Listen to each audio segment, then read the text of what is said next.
Hi, my name is RJ Joseph, and I first want to say happy birthday to Sadie. That is an amazing birthday person who's willing to share their special day by giving us all these treats of the writer readings. I'm going to read to you today from my short story, Into the Nothingness. And this story will appear in Pavor Press's Sonorous Silence anthology this summer sometime. So if you enjoy this snippet, then please make sure that you pick up this anthology. There are tons of amazing writers in it. Into the Nothingness. The ice covered the lake like the white film on a corpse's eyes. I could make out swirling patterns I wanted to pretend made up the water, still alive beneath the nothingness. Nevertheless, I knew better. Nothing could survive the wrath of the snow, ice, and freezing temperatures. Nothing could survive the encompassing whiteness.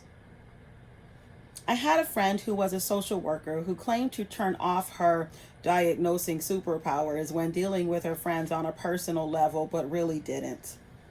She told me directly, "It's just snow. It happens all the time in other parts of the country. You're simply afraid of new things. And going to graduate school is the unknown you're actually afraid of.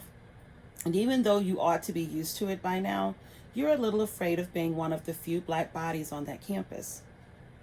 She was wrong. The snow was wrong. I hadn't traveled much, but I wasn't afraid of the airplane. And despite what my sister friend said, I wasn't afraid of being the only black person on campus. I didn't run into many writers of color in the rest of my world, so I figured that was part of the game in academia too. I had already learned how to deal with my double minority status in higher education. What I wasn't prepared for was the boundless blanket of white covering everything miles below the aircraft. Even from our flying height, there were miles and miles of blank emptiness. The stark landscape was interrupted ever so often by a gray, lifeless structure or a dingy, barely visible plowed road through the ice. I was amazed at how much detail I could see from the window despite the snow disappearing everything.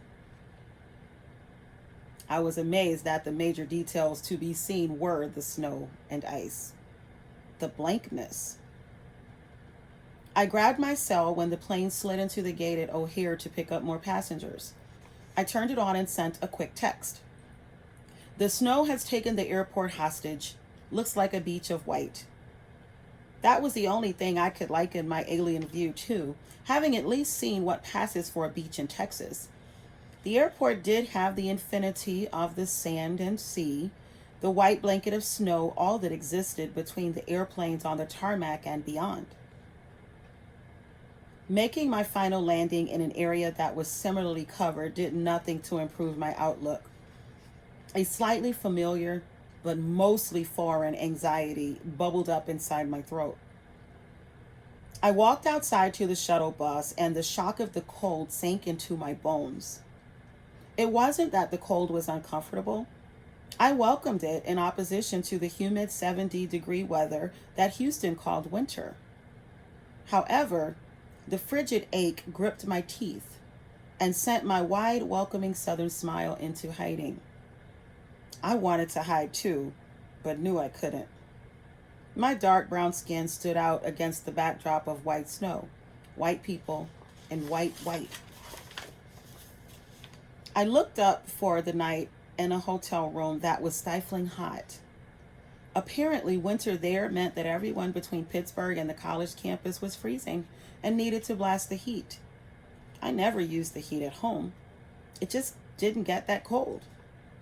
I turned on the air conditioning so I could breathe and stop my body from emulsifying in the artificial heat. The artificial air wouldn't be much better, and I'd probably pay for it with some type of sinus upset. I could already feel my skin and hair reacting to the dryness of the air. Despite all the wet snow surrounding me, I could still dry up and blow away. I flipped to the winter channel. Didn't that be all? Obviously, the area was expecting the most snowfall it had seen in several years because I had come to town. It seemed about right that Northern Mother Nature would decide to show out since I was visiting. I only wished I were really that important. But being a mere mortal instead, I settled into bed, half under the covers and half out, falling asleep to the rhythm of the snowflakes shadow dancing against the window. The next morning found me staring out the same window, marveling at how the snow was still there. I couldn't have said where I'd expected it to go.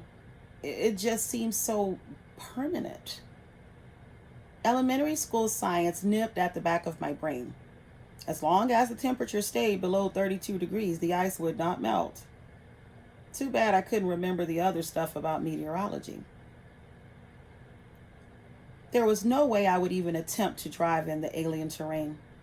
I bummed a ride to the campus and took in more of the dead world beneath the chilling blanket that extinguished everything else. The snow was falling again, and on the walk up the hill to the campus, the tiny flakes skittered across my face and hands like tiny chilled feet. I laughed at the fluttery, tickly dance, and then painfully remembered I could not walk outside with my mouth open. I smiled with tight lips and bent to touch the fallen performers. They melted as soon as I stretched out my hand to examine them, and an unexpected sadness overcame me at having caused the demise of such cheerful creatures. A classmate suggested I get gloves to further my examination, and I was thankful for the suggestion. The creatures lasted longer atop my gloved hands, and I squinted to try to identify the distinct crystals that made up each flake. All I saw instead was tiny clumps of ice. The clumps looked larger when pressed together, binding in a way that I found fascinating. Thank you, and again, happy birthday, Sadie. Enjoy.